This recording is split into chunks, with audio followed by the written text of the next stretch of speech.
So Trump was spreading some Nazi anti-immigrant propaganda, the huge, at his acceptance speech or whatever, at his rally for Super Tuesday. And NPR just went live to him without a delay or anything apparently, and just let that Nazi propaganda be spewed out over the airwaves live. And then they said, we're going to commercial. Okay, we're not going to commercial. We're going to fact check what you just heard. But their attempt to fact check it was some guy rambling while they clacked on some keys, and they never even managed to say that was a lie. They never managed to say, hey, as reporters, the three of us know that was a lie. So NPR really failed last night on Super Tuesday, and or they planned this as a as a bonus to Trump for winning Super Tuesday or something like that. That they should have been on delay at least. With Trump, he's going to spread some Nazi lies. They were playing his broadcast, and if they'd been on delay, they could have cut it off before he got to that part. They had some good sound bites in there that the other news, not good, but other lies, but not as drastic lies. So in Trump's lie, he claims that someone is flying in immigrants. He lies and says that someone is flying in immigrants. He lies and says that those are 350,000 immigrants being flown in.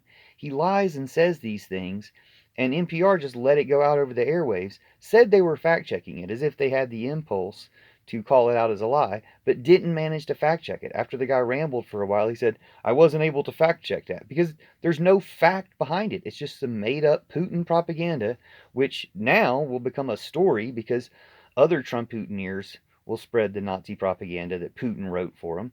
And now it'll become like a thing, even though it's a lie. That's how he does his misinformation, with the help of, Facebook and media and stuff. In this case, the help of NPR.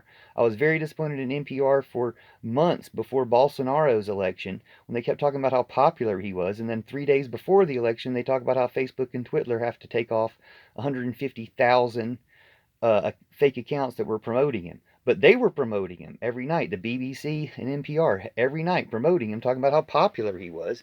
And here they are doing it again, acting like they're not. And if they were just acting, if they intentionally wanted to put out this Nazi propaganda lying about immigrants being flown here, lying about there being 350,000 of them, then they did a pretty good job acting. The problem is, even if they're not acting, acting would be the worst. If they intentionally did it and they're acting like they're trying to, cover up for it, that would be even worse.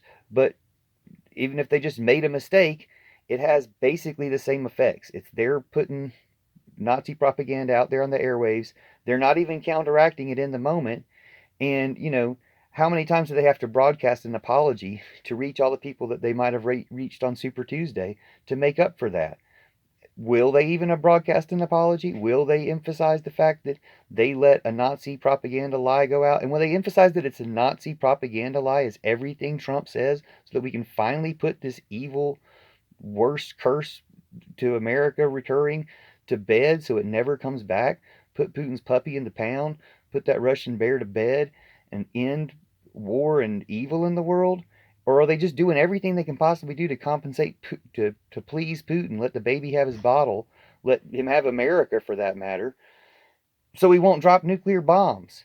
It's really stupid. They need to just actually oppose Putin and actually oppose Trump instead of acting like they are and letting these fascist Nazis take over America again. We need to stop them.